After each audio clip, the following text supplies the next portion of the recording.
All right, greetings, my friend. Welcome once again to the next episode of the Red Delta Project podcast live feed Q&A. Matt Schifferly with another video to help you be fit and live free. Today's episode, we are exploring, I wouldn't necessarily call it a scam, but more of a myth of optimization. You hear these buzzwords out there: maximization, optimization, maximum results, maximum fat burn, all these sorts of ideas within our fitness culture. And more often than not, as I've often alluded to, these ideas are not based on science or anything of logical merit. They're based on marketing. Many of the beliefs we hold within our fitness culture of how fitness works and what we need to do and get in shape and what we need to do in order to get the best results possible are not based on science. They're based on marketing. And it's a sad state that kind of permeates things, but it kind of goes along with the idea that a lie will travel halfway around the world before the truth has a chance to even get its pants on. And that's because marketing sells. That's what it does. Marketing is all about enticing us. It's about attracting our attention and getting us either really excited or really fearful about something.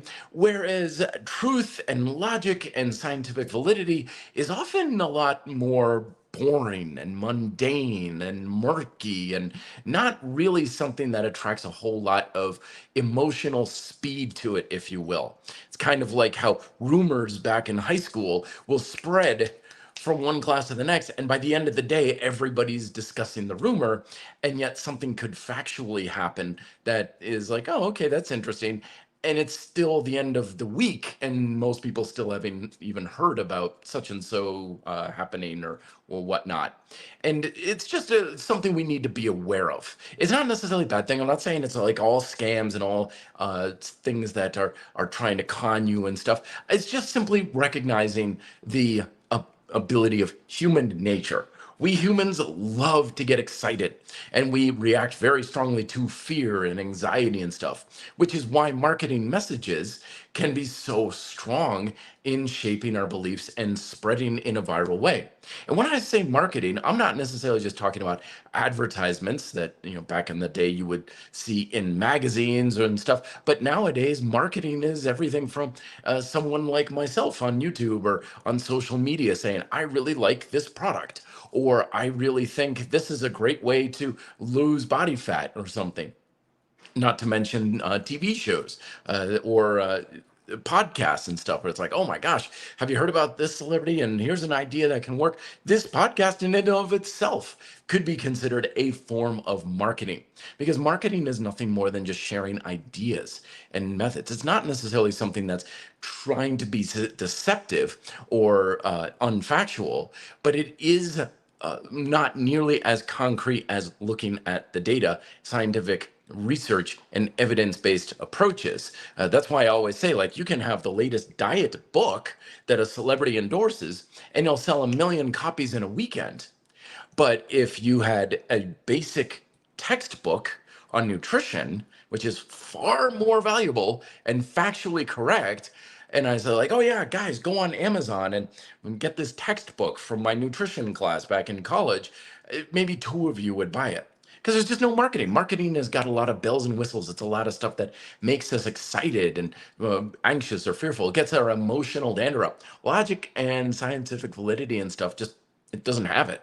And a lot of times marketing will say, no, it's scientifically valid and stuff, but it's kind of like the telephone game. When we have scientific data, we have the data, and then we have scientists who present the data in reports and get peer-reviewed journals and published and stuff like that. And even then, most of us aren't being exposed to that, but instead we're getting exposure to media outlets that are supposedly trying to present on sort of thing. And even then, you can get a lot of those types of people talking about stuff in literally using it to sell you on an idea, like, you should buy my program, you should buy my diet, you should buy my gadget or whatever, because of the research that came from this research lab and stuff. But by the time we're getting to that point where most of us are consuming that information, it's like 5 or 6 steps removed from the actual information and data. So you're getting a morphed and changed and distorted perception of what actually is going on. This is why it's almost comical to be subscribed to play like Mass from Stronger by Science, or Reps, Wayne Norton and stuff, Brad Schoenfeld and stuff. These are the individuals who understand evidence-based research and the data and the actual scientific research better than guys like me. And they'll look at things like, okay, this topic is trending, or this thing is really getting popular. And we're going to look at the actual data and see what it's actually saying. And of course, a lot of times it's nothing crazy. It's like, okay, this celebrity or this diet book is trying to tell us that eating cucumbers will make us shredded in 30 days, and that it's evidence based on this one scientific study. No, they're like, let's see what the study is actually saying. And of course, they have the education and the scientific chops to go through the data and know exactly, or get a much better idea rather, of what it is actually saying. And unsurprisingly, they're like, yeah, there's kind of a little bit there, but no, it does not mean that eating cucumbers is going to make you jacked, ripped, and shredded. But again, that type of idea will barely get its pants on before that diet, the idea gets halfway around the world and everybody's talking about it. And when guys like me criticize it, they're like, no, you don't know the science. I'm like, well, apparently neither do you, because you're not referencing science. You're referencing a influencer on TikTok. That's not the actual science. But anyway, I digress. I'm getting a little off topic here. I had a little bit of a rant there because a lot of times ideas get kind of compressed down into a soundbite or even a word. And optimization is one of those things. I hear this a lot from people who are trying to be defensive about their stance. Like, this is an optimal way to burn fat. This is an optimal way to build muscle. This is an optimal supplement. This is an optimal diet, and yada, yada, yada, yada, yada. And 9 times out of 10, the word optimization means absolutely nothing whatsoever. It's kind of like the term burn fat, right?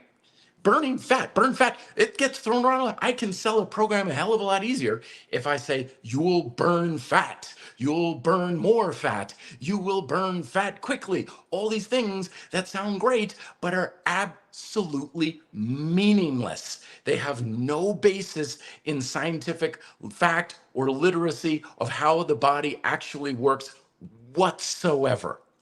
And that's because you're always burning fat. I could make a cardio program and say, this running program will help you beat your heart and make your heart beat. It will make the blood pump through your veins. It will create oxygen exchange in your lungs. And it sounds like, oh, really? Wow. Okay. I suppose that's a good thing. It's like, it's always happening. Of course it's doing it. It's never not doing it. It's kind of like back in the day when the low-fat diet craze was kicking out, and I was a big follower of that back before I knew better and stuff. And all the foods that never had fat to begin with suddenly have all these badges all over there. It's like fat-free. It's like one of my favorite candies ever, or Twizzlers said fat-free on the cover. It's like, yeah, of course, it's just sugar. Why would it not be fat-free? Or saying like water would be fat-free and stuff. And again, it's not based on science. It's based on marketing. Why did they put that fat-free label there? Because it markets well. It brings about attention and it helps sell product. It's emotional manipulation, nothing more. And they do it because it works. We human beings are emotional creatures. We are not logical creatures. Social scientists, sociologists, psychologists have understood this for centuries, that the more you tell yourself you're sound and logical and you base everything on pure rational thought, the easier you are to scam, because you don't have your defenses up and realize just how much you base your choices and decisions off of an emotional foundation, which you do because you're human, unless you have very little emotional capacity. Because there are examples of people who, due to brain damage or a disease or something, they lose their basic emotional capacity. And they're not like, they just lose their humanity. Like, they can't decide to do anything. They don't have a large degree of what makes them human because they lost their emotional fortitude to things. So we are emotional creatures, which means that marketing works exceptionally well on ourselves. And being aware of it is a good line of defense, but nobody is immune to it. But understanding how things do work to some degree and getting more of a realistic view of things does help to further things along. So optimization, maximization, it's just a marketing buzzword. It doesn't mean anything. And truth be told, chances are very, very good you're never maximizing or optimizing jack squat in your diet or exercise program for several reasons. First and foremost, as we understand from how fitness fundamentally works, I talk about my latest book, Be Fit, Live Free, is that your ability to achieve a change of a result, like losing weight and building muscle, depends on many, many, many, many, many influential variables. It's never one thing. And a lot of times, whenever there's some expert or guru or program out there saying we can maximize your fat burn, they're not at all talking about maximizing your fat burn or building muscle and stuff. They're maximizing potentially one influence or one variable, like a single hormone, or looking at a single enzyme, or some little thing that happens. Like, okay, when you finish working out, you've got a little bit more sensitivity to protein uptake or intake or whatever. So they'll recommend a habit or a product or a device or something to maximize things, but you're not maximizing anything. If anything, you're just furthering the ability to not necessarily optimize, but you're heavily weighting your influence from a single variable, which is fine, which is great, good, awesome, wonderful, sure. Will drinking water optimize your fat burn and your energy levels? Of course not, because there's a hell of a lot more to being able to lose weight and your energy levels than staying hydrated. But it doesn't hurt to drink water and stay hydrated, so it's a good thing. But because it's only going after one or two things that are a piece of the puzzle, that actually holds you back a lot, because you're saying, okay, focus on this one thing and ignore all of the other stuff that is also extremely important.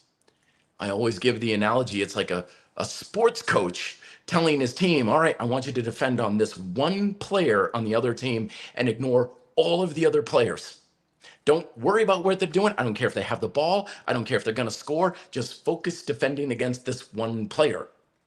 Sure, you're going to put up a brick house around that one player, but now you're completely open, vulnerable, and defenseless against all of the other variables.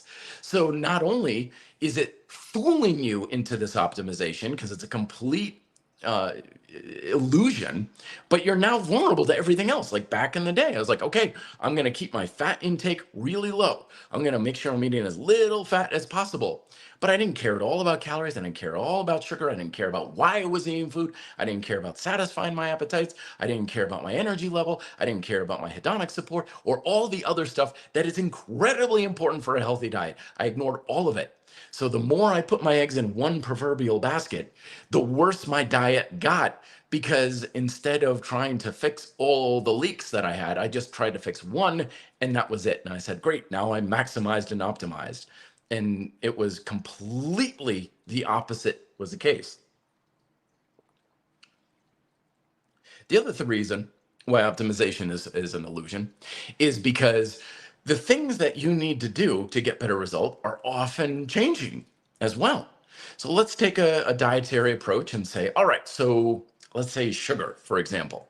Let's say that if I found all sorts of research and expert opinions and stuff and said, okay, sugar is the spawn of Satan and all that. Get rid of sugar and you're optimizing and maximizing and getting everything to the umpteenth about building fat or burning fat and all these sorts of things. Okay, great, fine, whatever. No, okay, so one, everything else does matter. Fat still matters, calories still matter, protein still matters, portion size still matters. Everything else still does matter. You'll often notice that a lot of these approaches have a very narrow perspective and say, this is all that matters, nothing else does. And sometimes the marketing behind them will even try to convince you that, yeah, like you hear this a lot from the low carb and low sugar. It's like, back in the day when we thought it was all about low fat, and that was all a scam by the sugar companies and stuff like. No, it doesn't mean fat doesn't matter. It still does. It's still an influence. It doesn't mean you should go low fat. No, but it doesn't mean, okay, you don't need to worry about calories. You don't need to worry about fat. You can completely ignore it. You can eat sticks of butter all day long. It's going to have no effect whatsoever. No, that is pure science fiction. That is always uh, an idea that is postulated out there by folks who basically don't know what they're talking about. And I should know because that's exactly what I used to do. And looking back, I certainly didn't know what I was talking about. So when we are looking at trying to maximize a single influence, it depends too if that influence really matters to you or not. So if I said, okay, sugar, less sugar, this, that, well, what if you're not consuming too much sugar to begin with?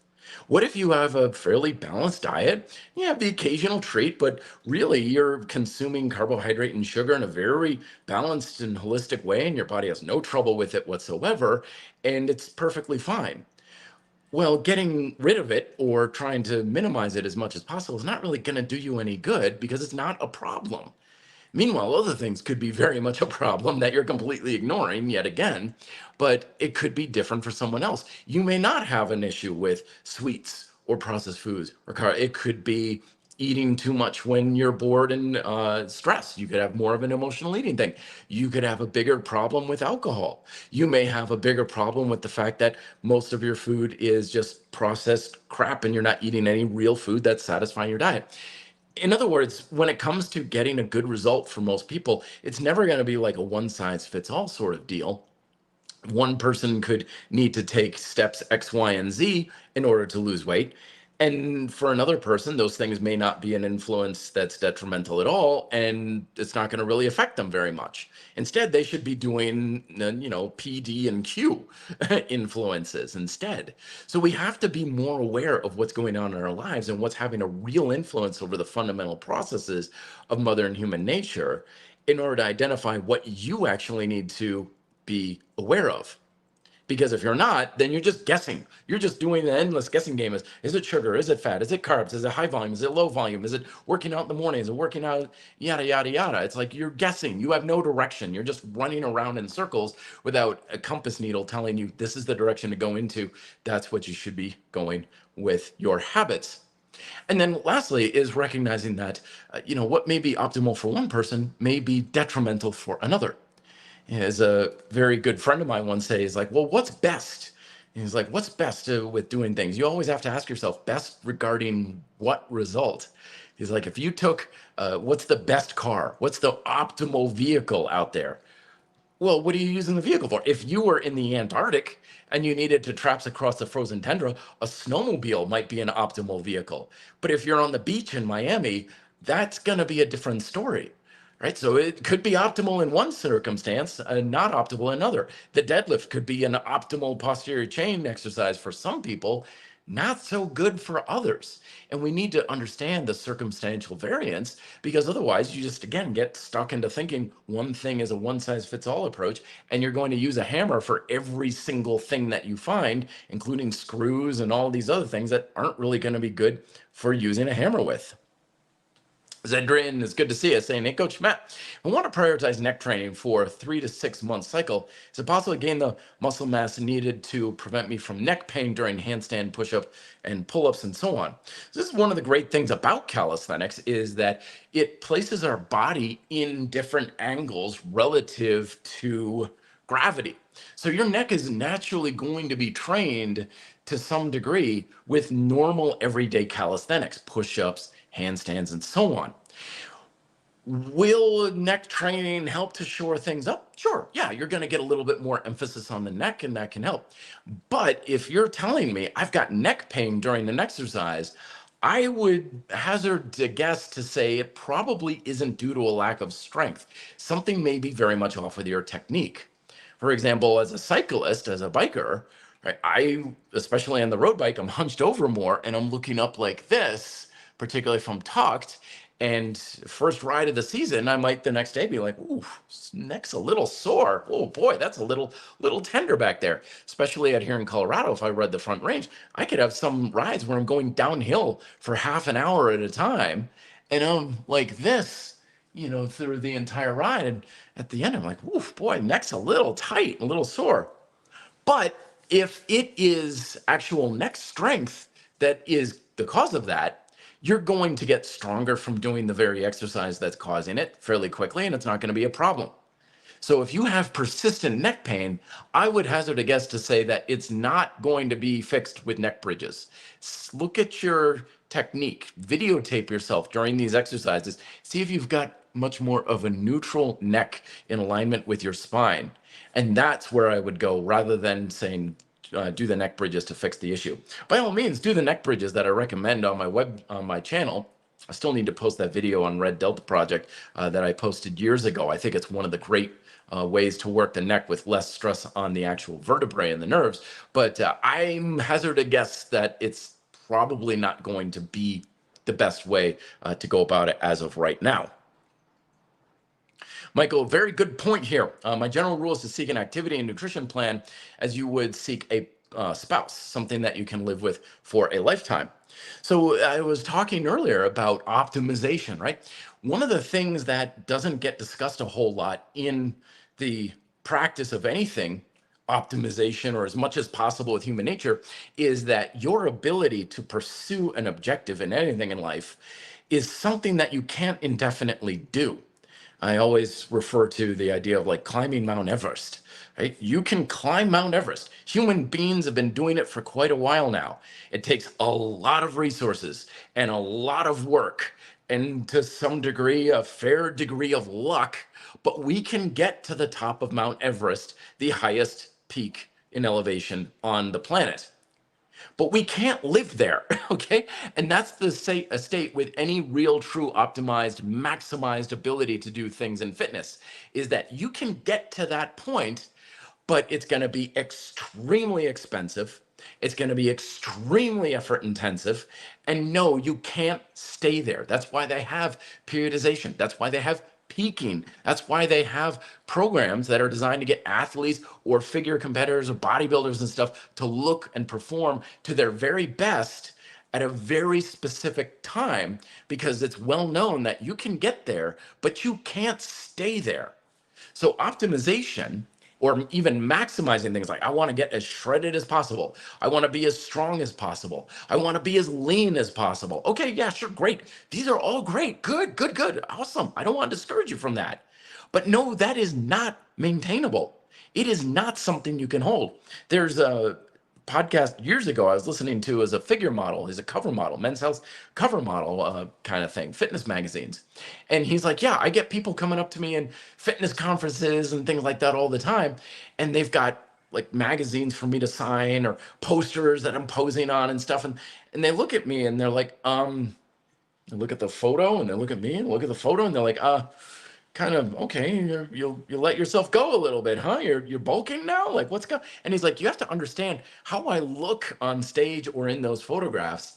I've been doing this. He's like, I've been doing this 12 years. I look like that for maybe a total of 3 weeks out of the entire 12 years I've been doing this. He's like, because I can't look or be like that 24/7. I can't even be like that most of the time or even half the time. He's like, what I do is I have a level of body fat and level of aesthetics and stuff that I can maintain, which is like 75% of my potential. And I can hold that and I can maintain it and stuff. And then when it's time to step on stage or get ready for a photo shoot, then I knuckle down. Then I give it everything I've got. Then I make everything about in my life entirely focused on getting as ready as possible in the next 2 months or 6 weeks or whatever. And then we get the photo shoot done, and then I'm stepping on stage and stuff, and then I scale back a little bit. So optimization and maximization is there. It's really good to get to the best you can be, but you can't stay there. So that's why you want to pick your battles. If you do want to be like, I want to just get to the best of whatever I can possibly be, great, go for that. Know that it's going to hurt like hell. It's going to require massive sacrifice. It's going to require some degree of luck, just like climbing Mount Everest. And you want to basically say like, I want to see if I can do it, or I want to do it for this event or this very short period of time, because you sure as hell are not going to be able to keep it. And I think a lot of us fall into the optimization, maximization thing because we think, oh, I want to maximize and then I'm going to have the best results possible that I'm just going to keep for long periods of time. No, you're not. If you can keep a result, it's not your absolute max. And that's very important to understand, because a lot of times what holds us back is we reach a fairly good level, we're stronger and leaner, and we got some abs and everything, and we think, that's my maximum, that's my optimization, that's as good as I can be, not realizing you are still not even close to your full potential. You can still get a lot more.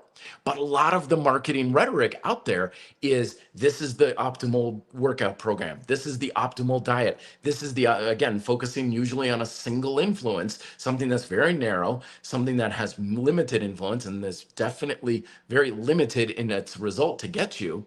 And as a result, you think, this is as far as I can go, and you take your foot off the gas, or you're taking your hands off the wheel and relying on cruise control, thinking I've maximized, and you hadn't maximized jack squat. Yeah, there's that idea out there that when you think you're at your limit, you still have a good 60% to go kind of idea, right? I think David Goggins is often championing that idea. So don't hold yourself back. Don't think I've maximized things, because then you stop looking for ways to improve. Then you stop looking for, how can I make my diet even better still? How can I make my workout even better still? But if you've fallen into the rhetoric of low sugar and 3 sets of 8 to 12 reps is maximized for my physique, there's a heck of a lot more you can do beyond that, but you're never going to know it. You're never going to look for it, because you've settled. You have settled for what you have, telling yourself the marketing story that it's maximization and optimization and stuff, when the reality is you still have a lot more you can potentially achieve. And that's human nature to do that to some degree, to be like, yep, I am as good as I can be, and this is as far as I want to go and stuff. And then we just stop looking for improvements. We all do that from time to time, and there's nothing wrong with doing that, to coast and just kind of, coast and rest on our laurels a little bit, especially if you want to focus your attention and resources on other things. That's perfectly fine. But do know you're not near your maximum yet. That is not as hard as you can possibly go. You still have more, which isn't about frustrating you. It's giving you hope and excitement that you can do more. Sinatar, it's good to see you, my friend. Hey, man, I believe you're the one who said, don't let optimal be the enemy of good. Exactly.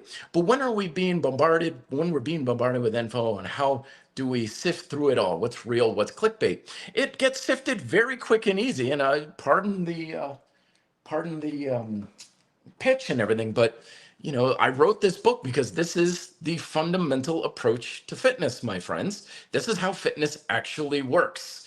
Okay, it's not about sugar or reps or sets or carbs or program or anything like that. This is how fitness actually works. And when you understand how it works on a fundamental level, which is not hard, it took me 15 years to learn this, but I wrote it all in a book that's not even 120 pages. Then every piece of information you will ever come across will be able to go through your own filter of your awareness and your attention, and you'll be able to know exactly how valid and how much worthwhile influence everything has. Big surprise, most stuff doesn't, because nothing out there leads to a direct result. Okay, we are inundated with the idea of what is called a method-based approach, which is, if you do habit X, you're going to get result Y. Do X, you get Y. You do this exercise, you get abs. You eat this food, you get fat. You do this exercise, you get more muscle, yada, yada, yada, right? That's not how fitness actually works. It's the marketing message that keeps spreading around there, because it's really easy to sell, and it gets us excited or fearful. It has a much bigger emotional impact on us, but it's not how fitness actually works. And I wish I knew that for the past 20 years, right? This would have made things a hell of a lot easier and faster. The other day, I was having dinner with my friends, a couple of which I hadn't seen in quite a while. And they said, Matt, am I under mistaken or something, but you look bigger. Your body looks a little bit better. It looks a little different. How you doing? And of course, being me, I've been trained for over 20 years. I'm 46 right now, right? Making any kind of gains at this point in my life is a minor miracle. And I was like, well, thank you very much. And I have to agree. I'm certainly seeing changes in the mirror. And no, it has nothing to do with my workouts. It has nothing to do with my diet. All I'm doing, though, is understanding how fitness actually works fundamentally. And now I'm playing by the rules of mother and human nature much better. And when you play the game and understand how the game is played, you get to win a heck of a lot more. And that goes for understanding that you can bring me any product, any supplement, any idea out there, and I will tell you exactly how much influence it could potentially have on my life. 9 times out of 10, it's not going to have much, so it's not really worth it for me.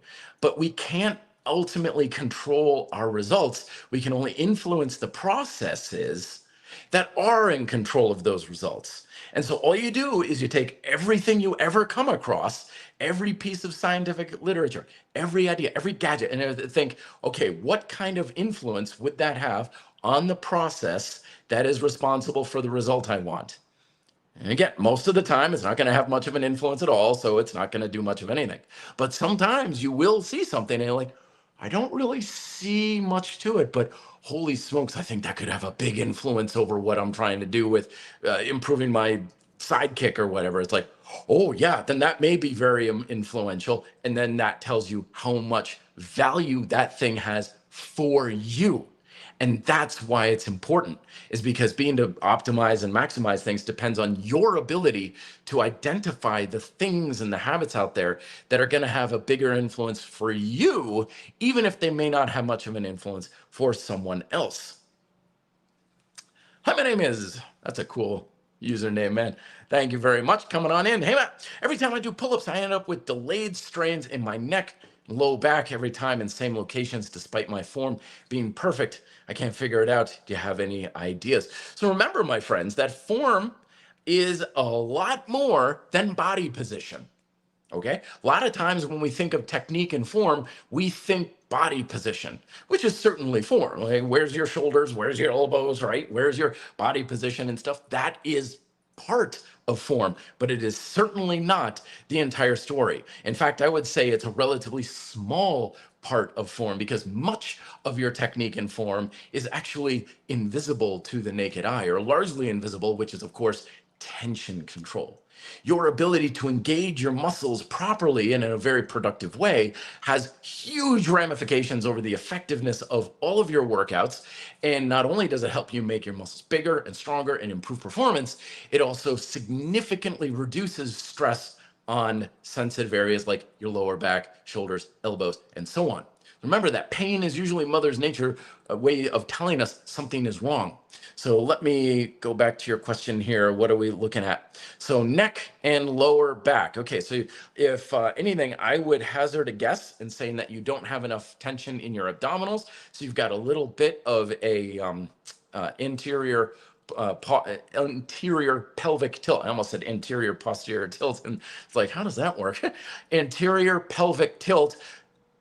Willing to guess that you're picking up your feet behind you when you do this. You're probably using maybe like a doorway pull-up bar or something, where you can't do a hang where your legs are down or slightly in front of you. So your abdominals are not engaging enough. You're having that anterior tilt, crunching your lumbar spine, which is very common, especially if you don't have good tension in your abs.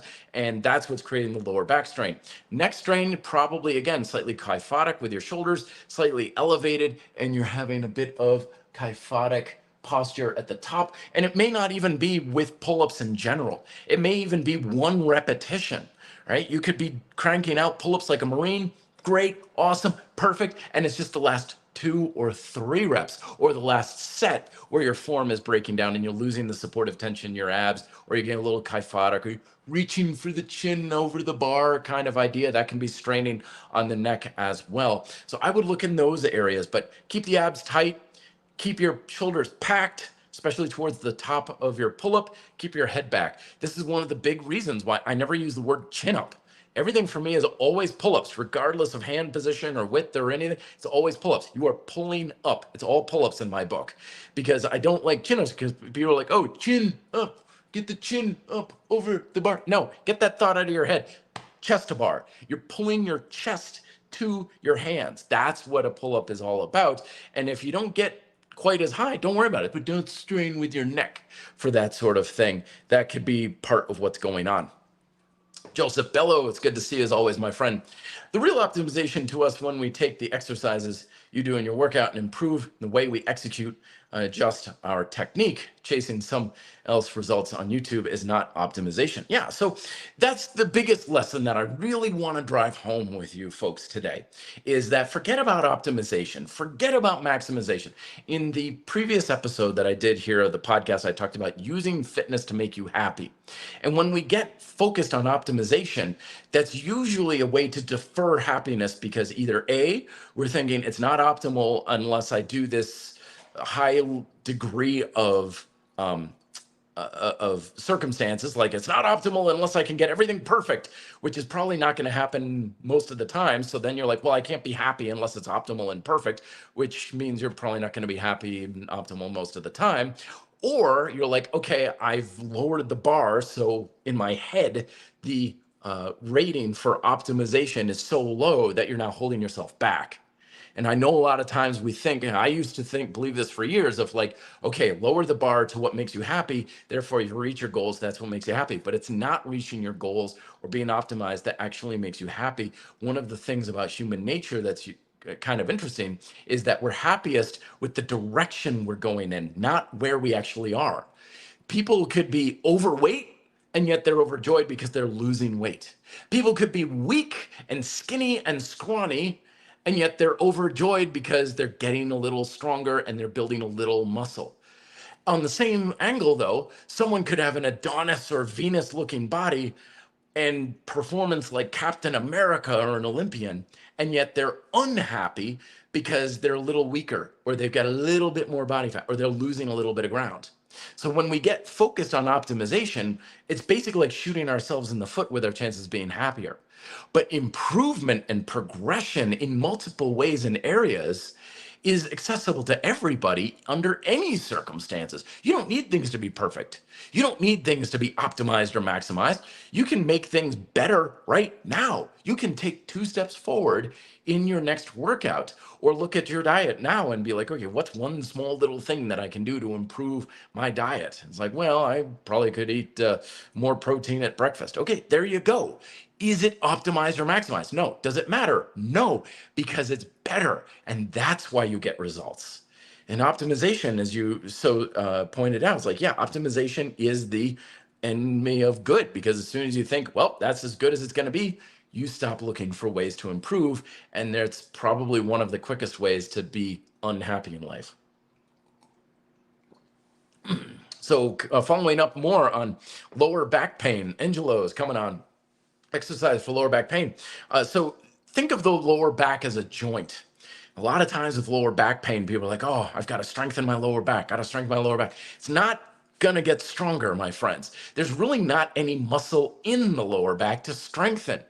Yeah, we got the quadratus lumborum, which is a small muscle, and it doesn't really do all that much for your actual supportive structure in and of itself. It's a relatively small muscle. You've also, of course, got the beefier muscles of the iliocostalis. That's usually referred to as more of a lower back muscle, but it's much more of a spinal erector that's worked with swings, deadlifts, bridges, that sort of thing. So usually stress in the lower back, assuming it is stress and not something mechanical like a slipped disc or an actual damage to the tissue, usually means there's muscle above or below it that's not engaging properly. Glutes and hamstrings, in particular, or lats and traps for the upper back. I've been talking a lot about packing the shoulders more effectively in several videos that I've been posting. Effective exercise as shoulder packers, in other words, a lat pull down on the suspension trainers, goes a long way at improving your tension control in your back. And that goes a long way in helping make your lower back, quote, stronger. Also, tension, of course, is supported tension in the abs, as we were talking before. So make sure you follow Red Delta Project YouTube, because I'm working on a new video about how to use those for much better, stronger, more effective push-ups as well. So no, don't worry about working your lower back. Focus on working the muscles above and below the lower back, because like any other joint, stress in it means that muscles above or below it are not doing their job. And if I had to hazard a guess, which I am, I would bet dollars to donuts it's glutes and hamstrings, because it happens all the time. Ben Benton is saying, Matt, I've been practicing my weighted pull-ups, but for the next 3 weeks, I'm on holidays, won't have access to weights. Fine. Will my strength go down a lot if only do regular pull-ups and front lever? Probably not. Hell, it'd probably go up a little bit. So always remember, folks, that progressive calisthenics is fundamentally the same thing as weighted calisthenics. You're doing the same thing, you're just using different tools. So make sure you understand how to adjust progressive techniques, for your pull-ups, depending on what tools you're using. My book, Progressive and Weighted Calisthenics goes about that. The reason why I combine the two in one book is because they're actually the same thing. You should do progressive pull-ups and be like, oh, this is how it feels. It feels like it's so hard. It feels these muscles are working. Then slap on a weight vest. Shouldn't feel really any different. Should feel pretty much about the same thing. So you can use your progressive technique instead of adding on the weight vests. You can probably be better off with the higher repetition stuff for a short period of time, because I'm willing to bet with the weighted pull-ups you're using, more intensity, so your reps are lower. Could be a good refreshing change to kind of go in the other direction, go lighter and have more repetitions. Focus on improving technique, particularly also range of motion, my friend. Make sure you're coming all the way down, all the way up, just to the bar. Make sure you're not releasing the tension at the bottom. It's not a dead hang necessarily, but focus on those things. And again, yeah, the front lever is certainly something to approach. And if you improve in new ways on those things, you're probably going to have more progress and ability than actually what you're losing. So Adnan coming on, keep the shoulders packed. Doing pull-ups does not work for me. I get pinching pain after, so I just focus on externally twisting my arms like I'm trying to bend the bar, and that works for me. It's the same thing. So remember that packing the shoulders is three things. It's retraction, depression, and rotation.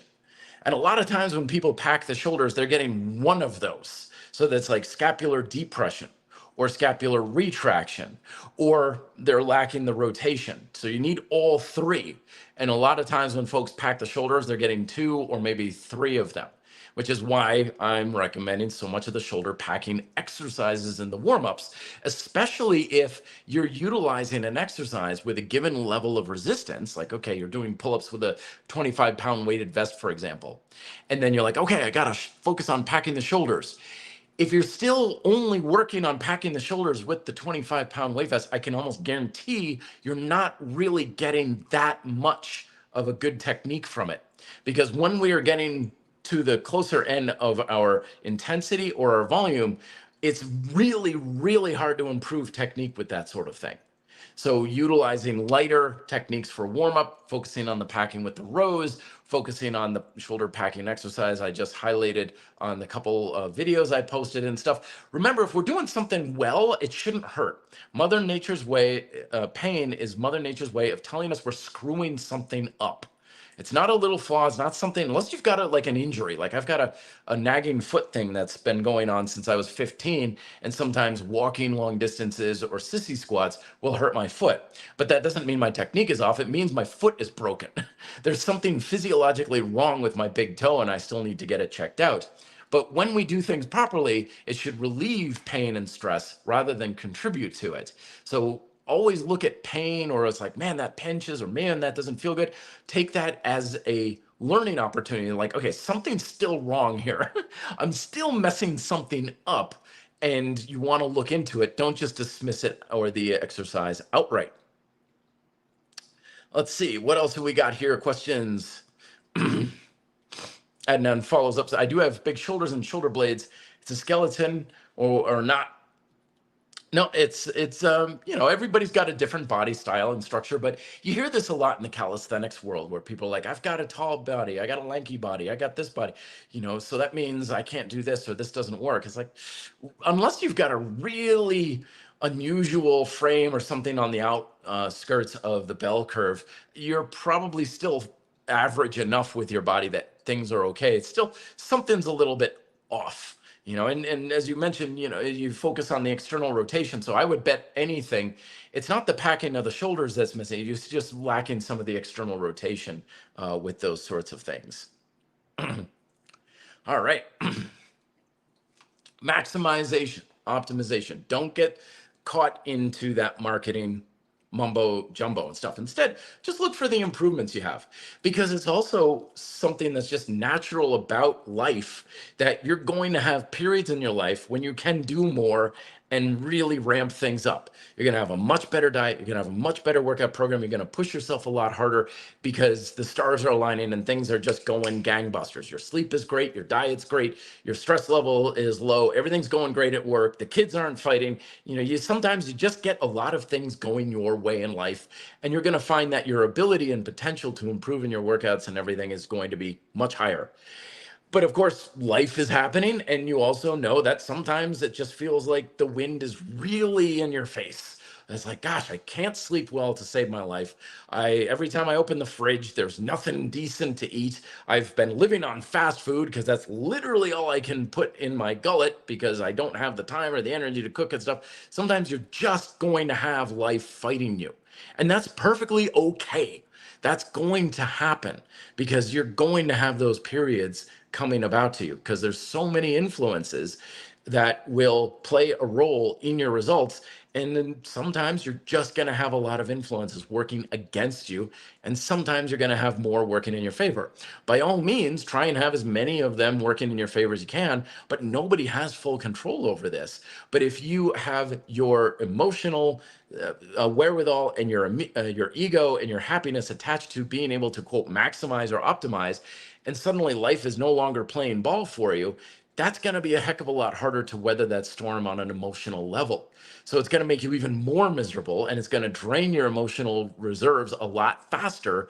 And you're not going to be able to see the opportunities to still do what you can and make improvements when and where you can. Because the best way to get the results that you're after is, as my grandfather always said, to play the cards that life deals you. Sometimes you're going to be able to do more and make faster progress and really hammer it. Great, go for it. And sometimes you're just not going to be able to do it. When people are climbing up Mount Everest, sometimes people are like, yeah, I've been able to the top. It really wasn't that hard. The weather was perfect. My conditioning was awesome. Our guides were fantastic. Everything just went right in order and everything played to our favor. Sometimes that happens. And sometimes it's like I got sick on the way up. I got an infection in my foot. We had terrible weather. We ran out of food. I had a puncture in my oxygen bottle. It's just like one thing after another. And it's like, well, no wonder you didn't get to the top that time. Like, you had so much going against you. And as much as we want to be in control, remember that control is an illusion. And all of the marketing messages about optimization and maximization and get the best possible thing is about feeding that illusion of control. But remember, my friends, that your success and your happiness does not depend on having full control. You just need whatever control you can get, or a little bit more control than what you currently believe you have. So don't let these ideas of optimization rob you of your autonomy and independence that robs you of your control. Being aware of your influences in your life, being aware of the fundamentals of how it actually works, gives you not complete control, but more control. And yes, that will make you happier. That will lead to much less stress on mind, body, and lifestyle. And it will lead to much better results that you can sustain a lot easier. Hi, my name is Following. Do you believe processed sugary food addiction that can't be controlled through permanent lifelong abstinence like alcoholism? So the thing is, addiction is a real thing. I'm not downplaying that at all. And addiction can be anything, right? Anything that produces any degree of reward can be addictive. And people get addicted to gambling. People get addicted to sex. People get addicted to video games. And so, can you get addicted to food? Absolutely. Right? I've done it myself. I've certainly felt completely out of control with Ben and Jerry's and stuff. But the big problem that we often face is we blame the food. It's kind of like when I always say, when people like doing lunges and, oh, these lunges hurt my knees, and then they blame the lunges. And they're like, well, if I don't do the lunges anymore, then that gets rid of the pain. Yes, but it doesn't actually address the problem, because it was exposing the problem, but you still have the problem. And the addiction is exactly the same thing. I've had great, crazy levels of addiction to all sorts of things. And yet I still practice those exact same things to this day with no addiction at all. And that's one of the things we have to recognize is the moment we say, oh, it's because it's processed. Oh, it's because it's got sugar. Oh, it's because the food companies are making it so hyper palatable and stuff. That's why it's addictive. No, it's not, because there are literally billions of people out there who are eating the same thing who aren't addicted. So if it is, again, X habit leads to result Y, if it is addicted, then everyone would be addicted 100% of the time, and it would always be a very big problem. But you even see this with drugs. I've known several friends where they get addicted to cocaine, addicted to pot, addicted to whatever. And other people are like, yeah, I just a couple times and no big deal. And there's nothing, right? No addiction at all. So we want to be very careful about blaming the substance of the addiction and instead look at, again, more of the emotional wherewithal, because it is an emotional loop that gets established whenever we engage in addictive behavior. There's a very strong emotional reward with it. And then there's a strong emotional driver from something that's causing it and gets us stuck in a cycle. We can get addicted to healthy eating. It's called orthorexia. Eating disorders, the same thing. You get addicted to not eating. You get addicted to binges and purges and so on. Alcoholism ran in my family. My uncle basically died from alcoholism. So for the longest time in my own life, I was always told, like, you got to be really careful with the alcohol, Matt, because you're just like your Uncle Terry. You are so like him in so many ways. Your manners, your attitudes, how you go through life, your habits, your behaviors. You are a spitting image of your Uncle Terry. So I was always afraid of alcohol. I didn't have my first drink till I was 22. I know a lot of people, they start drinking like in high school and teenagers, they go to parties. I didn't have my first drink till I was 22. I didn't have my second drink till I was 25, right? And even then it was just like barely having any of it. I didn't actually ever really get drunk until I was in my 30s, because I was like, this is going to be really, really problematic for me. But the thing is, I don't have the emotional drivers that my uncle had. So I've been drinking a lot more over the past few years. And at the same time, it's like if prohibition came out or suddenly I had a disease where I couldn't drink alcohol again, it's like, no big deal. Like, I never have alcohol in my fridge. I just never really want it that much. I never really have a desire for it. Can alcohol be addictive? Absolutely. Are there people who are addicted to it? 100%. Is it something that will cause addiction? It depends. And it always has that depends. So we have to take the exact same attitude with food. Can it be addictive? Yes. Is it going to be addictive if you eat it? No. There's more emotional substance behind it. Because, remember, I used to be addicted to particularly like ice cream, Ben & Jerry's ice cream. I had 3 pints in a single sitting. There was one summer, I think I ate 2 to 3 pints of Ben & Jerry's every single day. I couldn't stop myself. Now I've got a pint of everything but in the freezer right now, and it's probably going to last me the next month, just because it's like, it has no pull on me. The substance is the same. It's still got the sugar. It's still processed. It's still fatty. It's still hyper palatable. It still has all the things that people are blaming addiction for, but I'm different now. My emotional orientation to it is very different, and therefore the addiction's not there anymore. So we got to be really, really careful about blaming the actual food. I'm not saying you should maybe get the food out. Sometimes, yeah, if you have an addiction to something, the best thing you can possibly do is often don't have it in the house. Get it out of your life, get it out of your system if you can't control it, 100%. But don't settle for that. Don't settle for that and say, that's my one play.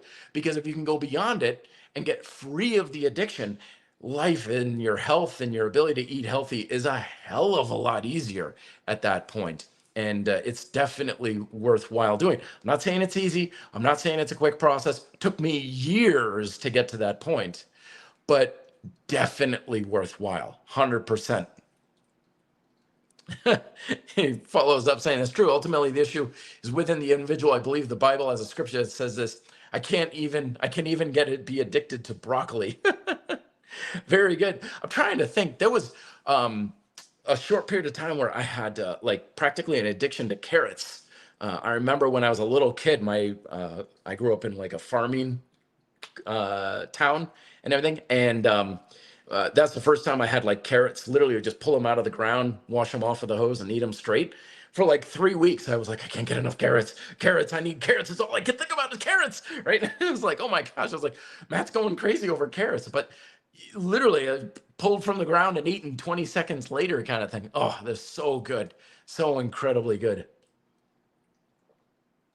All right, folks, let's start looking to land this plane. I've got some things to do a little bit later, but be wary first and foremost of marketing messages that get you either excited or really fearful about anything with diet and exercise. Because ultimately, this whole fitness thing, fundamentally, it's actually quite boring.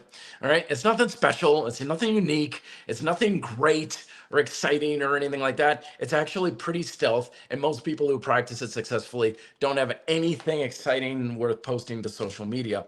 And that's a good thing, because it's kind of like a lot of things in life. I don't want to have to think about, these things to a very degree. I don't want to have to be worried about food or fearful about exercising or really excited that I'm doing an optimal program or anything.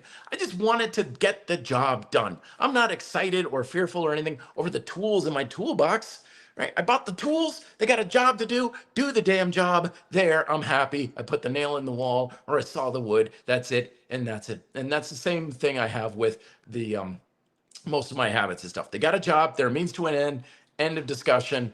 Bottom line. Right? It's not my identity or anything like that. And a lot of times, these marketing messages are more about how we feel about things rather than what we actually know or apply. And being aware of that goes a long way in actually helping you see opportunities for improvement. So let's see what we can do moving forward. I want you to be aware in your own life for the next week and so forth. Don't think optimization or maximization.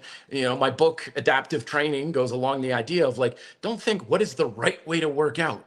What is the right way to eat and stuff? Just look for better. If you can do a workout better, doing more volume, great. If you're better off doing less volume, great. Don't worry about getting it right or the correct amount or the correct amount of protein or the correct amount of calories and everything like that. Know fundamental objectives that you're after, and then just adjust your habits accordingly to achieve those objectives better, because that's what gets you to the better results. That's why my body is looking different. And my friend at dinner noticed it the other day, because I'm not trying to follow any optimized, maximized, or even the best or right way to do anything. I'm just trying to get a stronger stimulus in the gym and have a healthier diet with eating to satisfy. And the results are paying off despite having over 20 years of experience and being in my mid 40s, because that's ultimately what's holding the keys to the kingdom, not what is maximized or optimized and so on. So, all right, folks, I got to take off. Good talking to you as always. Thank you very much. I know I started a little late today. I was at a Taekwondo picnic, but again, I come out with these episodes throughout the week. Make sure you're checking out Red Delta Project Instagram for the announcements for when I'm going live next. And I try to keep these things to Saturday afternoon as well. And the audios are always reposted on the podcast directories of your choice within 24 hours. So thank you very much, everyone, for coming on in. And I'll talk to you next time. Till then, be fit and live free.